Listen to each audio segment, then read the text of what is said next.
Hey, FlimsyLunchTray here, and welcome to World of Warships, back with our Veteran Player Guide series with part 11 is where we should be at today, where we're continuing our theme of awareness. And today we're going to be talking about awareness with battleships. It's our Battleship edition. So I've got two different styles, play styles of battleships for you today.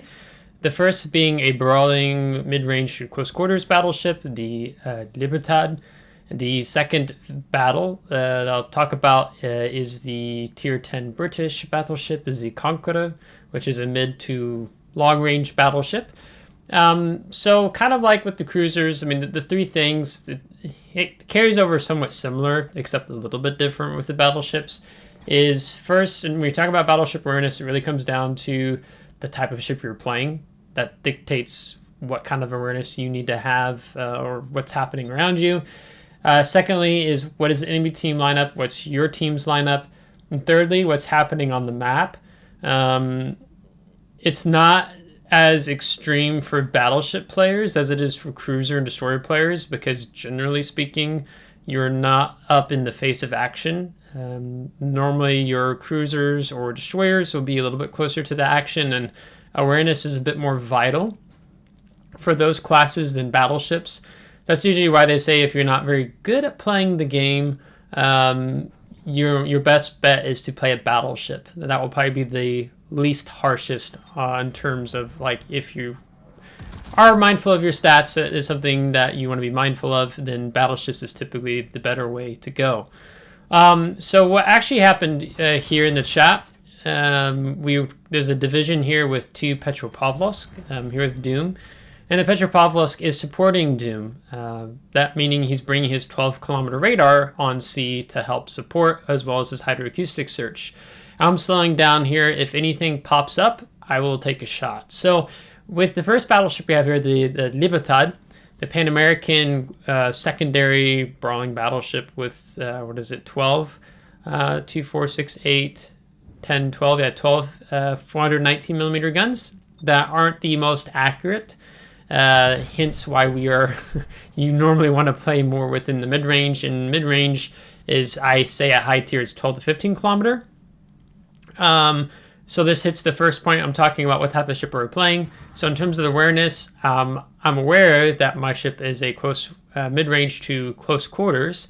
Ideally, with my 12.5 secondary range, I want to be playing within secondaries if possible. Doesn't mean I always will, depending on what's happening with enemy team positioning, my team's positioning, right? So on and so forth. So this Petropavlovsk is going to go park on this cap. So then my goal is I'm going to support this Petropavlovsk here at sea. I'm paying attention to how I want to get set up here. So the Libertad is quite strong when we talk about knowing your ship, in terms of it has the built-in propulsion and it has an insanely, like, stupidly overpowered rudder shift. So we can get away with things a lot more than what other battleships can get away with. So we're going to play with that to our advantage. This game, because of that, we're going to get over 4 million potential damage ultimately in this game. So I can kind of sit here. I'm getting spotted by planes, which is annoying. So I'm guessing it's a fighter plane somewhere that's spotting. And there's also a Prince von Olenja with his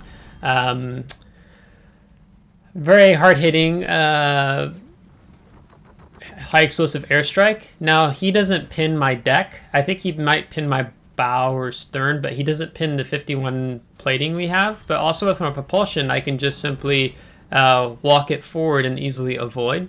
We have a Shimakaze here, so that means staying bow in. And one of the things, like with the brawling battleships, in terms of your positioning and awareness, is that you want to get your ship into a position, ideally, it doesn't always happen, where you can get your secondaries firing off from both sides of your ship. And so now I get to use the F button, which increases our secondary range to 15.1. That increases the damage and the reload time. So I control here with these Poison, and also Republic in the channel. So I'm going to be getting able to get a lot more secondary damage just because of how I've positioned here. And that I also psyched out the enemy destroyer, the Shimakaze, that I was going to go out into the cap and he overled me with the torpedoes, so they just harmfully passed further forward in front of the ship. And then with the propulsion, we're still being able to kind of rock the ship back and forth. The Prince van Oranje has like a 15-17 second drop time. So that means it gives us more ample opportunities to avoid. And if it was an Utrecht, it would be a lot more of a pain for us. But because I know the enemy team lineup, or I know the enemy ship's strengths and weaknesses, then it's not as big of a deal. I also backed further off in case of more torpedoes, which there were. And then I'm just going to simply move back forward again. Yada yada, so on and so forth. So when we talk about more into like enemy team, your team lineup, right? Like we have a pretty strong composition. Like we're getting a breakthrough on mid. So both Doom and Yu Yang and the Petropavlovsk are able to push further up through C cap, which is going to put more pressure on the enemy team and forcing them back further on A. And also the Prince van Oranje has to be aware of what's happening behind him, so he could be distracted, which we could take advantage of. But we got some brawlers. This is a Poison, there's a GK, there's a Napoli back on the 10 line. I think we have to end up dealing with him more later, if I recall correctly. But there's not any hurry when I'm paying attention what's happening on the minimap. We have 2 caps ticking, they have 1 cap ticking. So we have a 200 points advantage. So there's no need to, in terms of the awareness, to like, oh, we're behind on points, maybe we need to be playing a little more aggressive, right? I still have to be aware that there's a Shimakaze around here at C, possibly. Maybe he's moved over to put more pressure on, or here on this cap, on D. Or maybe he's more distracted about our teammates coming out of the C cap, right? But it's actually not that really big of a deal. So you saw more torps had passed through the cap. So we just want to sit here. We want to take our time. We're not in a big rush. We can go ahead and activate our DCP. You can see we only took 1,400 damage from the airstrike. I think it just hit a part of our superstructure, one of the bombs did. And now the Petropavlovsk, he can move up and put more pressure on. Now, one of the reasons we're getting a lot of potential damage is just from the airstrike, right? And we're already at 200,000 damage just because of our secondaries were working over so much. And we haven't really put ourselves in a vulnerable position. It's nice with this ship that we also get a 60-second cooldown time. Our teammates have spotted the destroyer further back, so he's not a threat. But we do have another destroyer. I don't know if it's just Shimakaze that's over here. So with my built-in propulsion and rudder shift, I'm like, can we squeeze and maybe only take 1 torp? Yeah, we only take 1 torpedo as we pick up the high caliber. So one of the big things that helps you in being aware as a battleship is don't just keep sitting still. I mean, we've been rocking back and forth. We keep psyching out torps.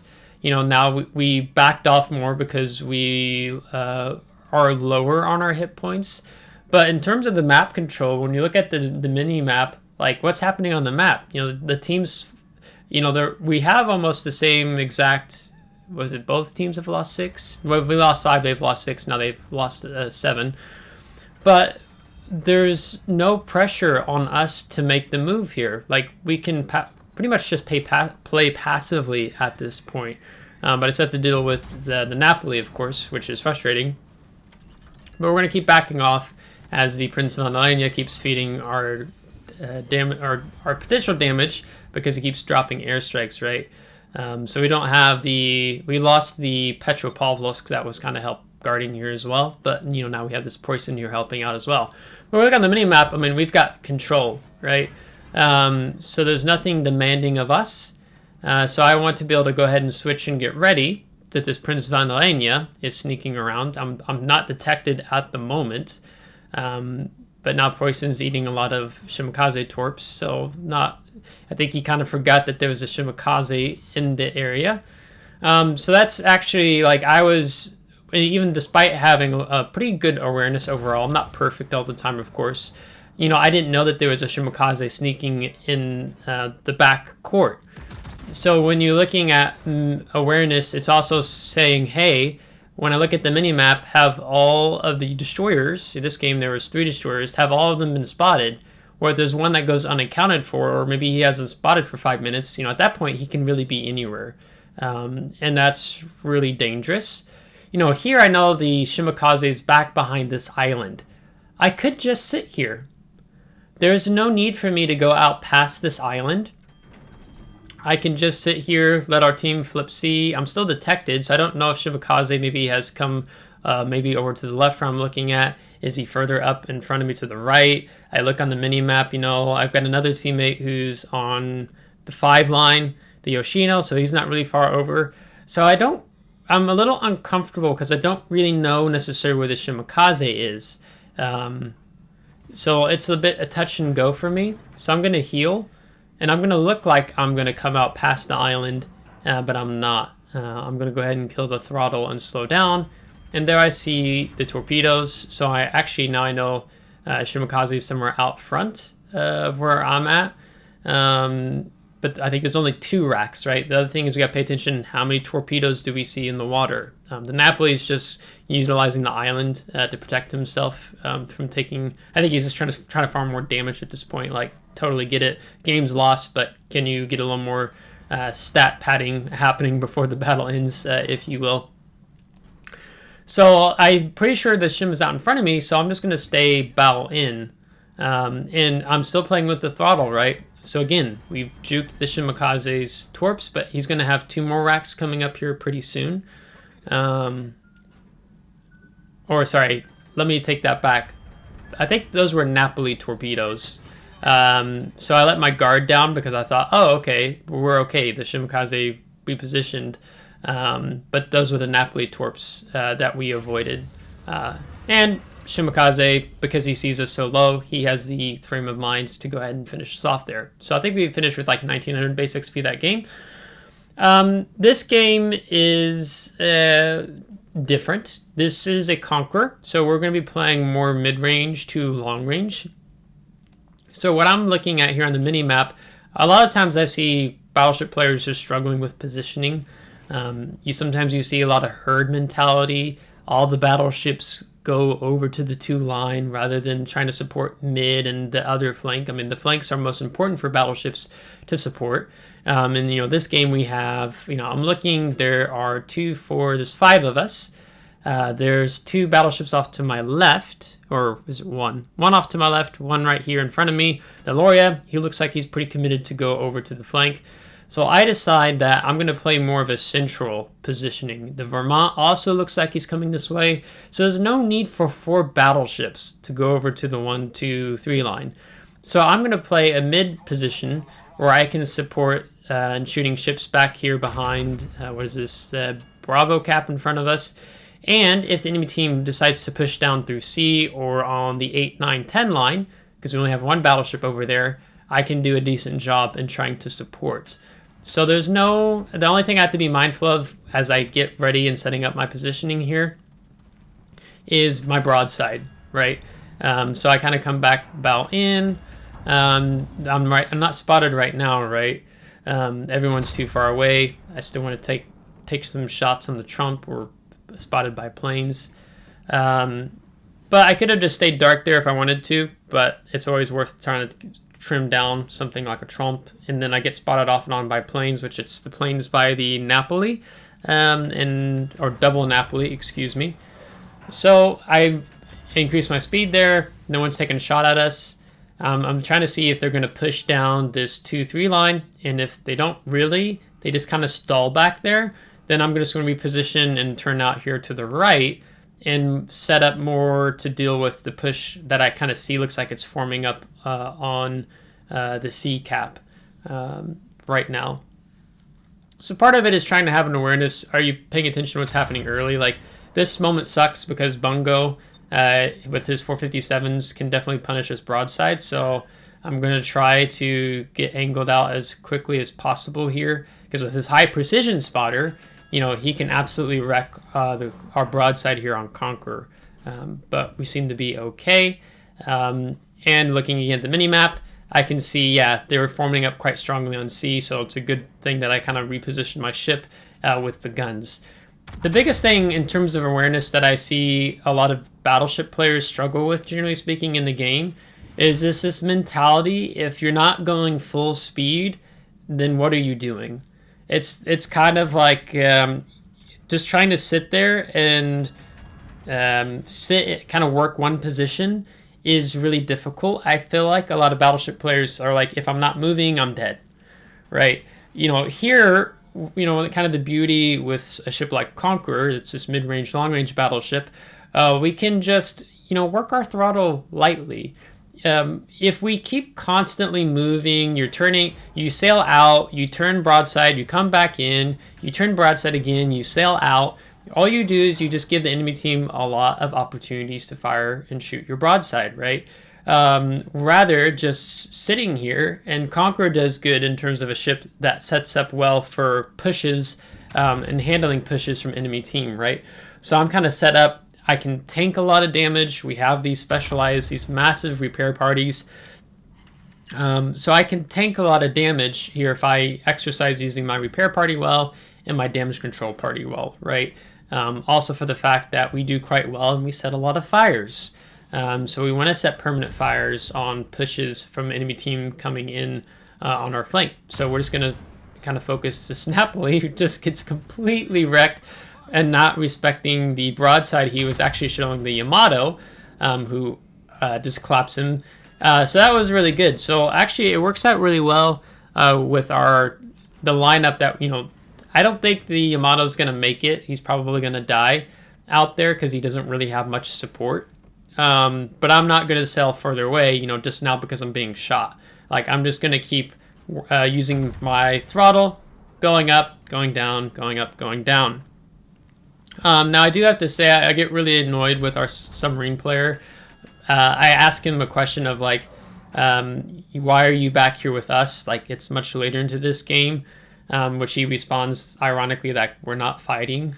So, let a 42% or 41% sub win rate player tell you, what you should be thinking. So I did a little animal research there. So, yeah, that was really ironic just to hear that. But it's like, I actually just genuinely wanted to know why he was sailing so much in the back line. Now, to the credit, when we talk about awareness, right, to support the sub player, I need to shoot a destroyer. There's a destroyer over on the 2 line. It's the Trump, and I think it's a Shimakaze that's out here on the C flank. So that Shima hasn't been spotted for a little bit, I don't think. So, we're firing a lot of high explosive already, but I do need to support the Bilal player if the Shimakaze spawns on him. Now keep in mind, this Bilal player, his average damage in that submarine is 17,000 damage. Over double under the average damage of Bilal players, and according on the NA server. So there's some things that kind of begin to show, like, okay, now we understand a little bit here.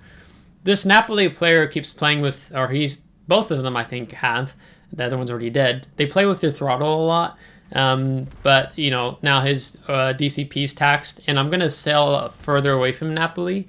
So I'm not just sitting here being farmed by his secondaries. I know I'm towards the more maximum reach of his secondaries. And the SAP will pin our 32 millimeter. I think we're coded in a lot of 32. So I don't really want to deal with that. So I'm going to go ahead and step out further away. And then I'm going to go ahead and use a heal. Also because I didn't know where the Shimakaze is. Now, unfortunately, we just shot.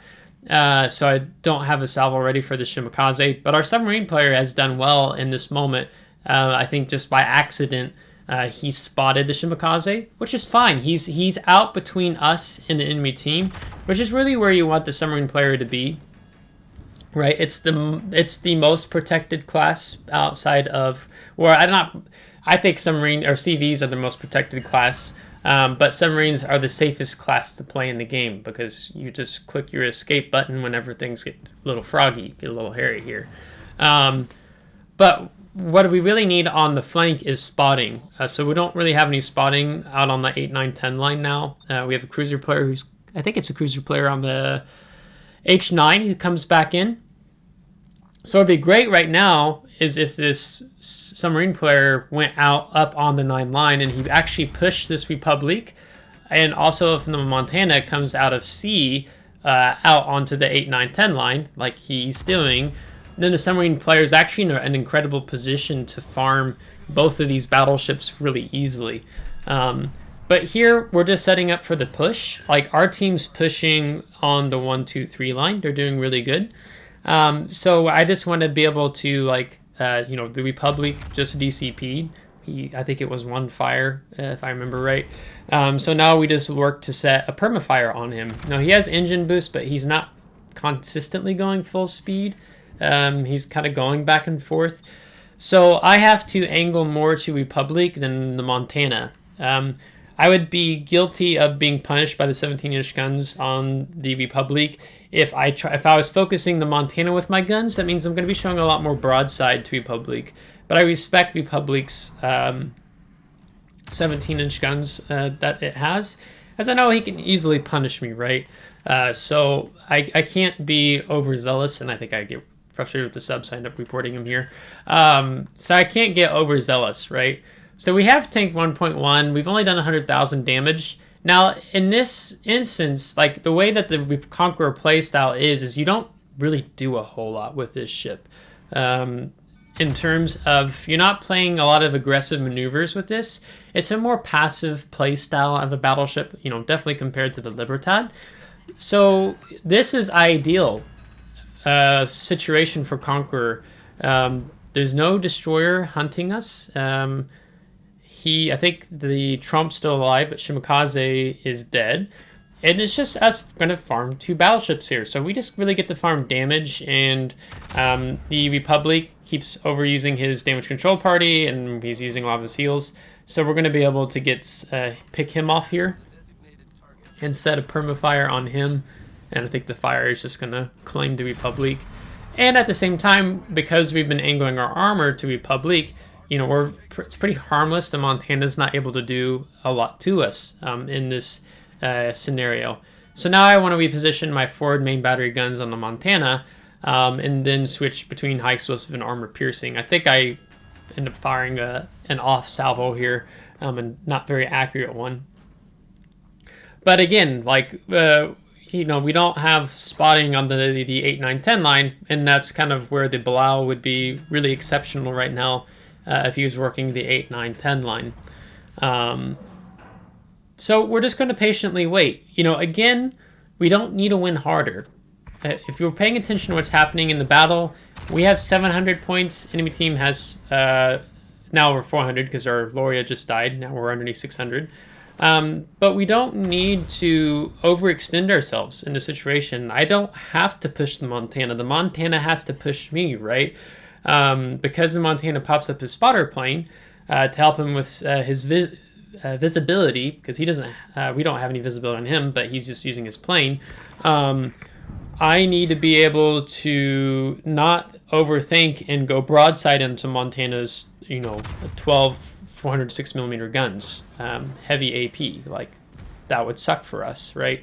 So what I'm going to do here is I'm sailing further out because we don't have spotting on the Montana. And I want to be able to have eyes for my team, because you can see the Venezia is actually sneaking back around, and maybe one of our players on the 2-3 line gets a cross map shot on the Montana. So I want to be able to keep Montana lit for our team. So that's why I'm sailing so far down to the south, and I know that I can just continue to farm more fires and things like that nature on him. So we just set 2 fires there on that salvo. He's DCP'd, so now whatever we stick after this, we set. So this, our team did really good on this overall, and making that push up the 1, 2, 3 line. They had 3 battleships over there. They used that to their advantage, which was great to see. While we were weak on the 8, 9, 10 line, but we had the awareness to respond to that in advance, knowing that it was likely going to come. I mean, sometimes it never comes, right? The enemy team just stays, or your team might just stay bottled up on the top of the map or the bottom of the map, and they never respond to the push, right? Like, oh, we're being pushed on the 1, 2, 3 line. Hey guys, let's push down through C, or let's push down the 8, 9, 10 line as an example, right? So having that awareness is quite key. But the big thing with Battleship players, I just want to say it right now, like if you spawn on the 8, 9, 10 line, or that flank, right, don't abandon it to go over to the 1, 2, 3 line. There's nothing more frustrating to have flanks that you don't have any battleship support. So then the battleship players on the enemy team, they can be a bit more of a bully and utilize one of your biggest assets you have as a battleship player, and that's your hit points, right? And a lot of battleship players are too sensitive of their hit points that they don't want to use any, so they play quite passively. When you need to be able to tank for your team, you need to take some pressure off the team, right? So like Conqueror, it's pretty easy to fulfill that role in tanking for your team, where you get ships like Kremlin as an example as well. So it ends up being a pretty easy win with this more passive play style. So just be mindful. What's the strengths? What's the weaknesses of the ship you're playing? What's the enemy team lineup? Your team's lineup? How are you supporting your team? We want to support the submarine player, of course, even if we don't like maybe how he's positioning or the lack of spotting. What's happening on the map, right? Oh, our team's pushing. That might cause the enemy team to push on a different part of the map, right? So those are the 3 primary areas, generally speaking. But for battleships, the biggest thing is you got to be mindful of the submarines and destroyers with a lot of the torpedoes.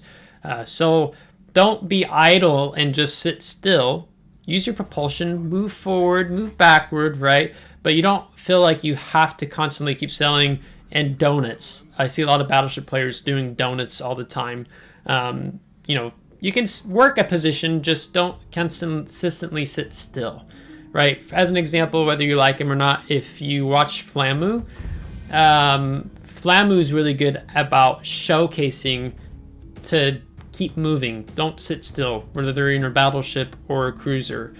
So you can learn a lot of things from watching other skilled players at the game, so on and so forth. So that's going to bring this video to a close. If you liked today's video, give it a thumbs up. If you didn't, give it a thumbs down. Subscribe if you want to see more. If you're subscribed, thanks so much. I appreciate it. Thank you to my Patreon supporters. And until next time, take care.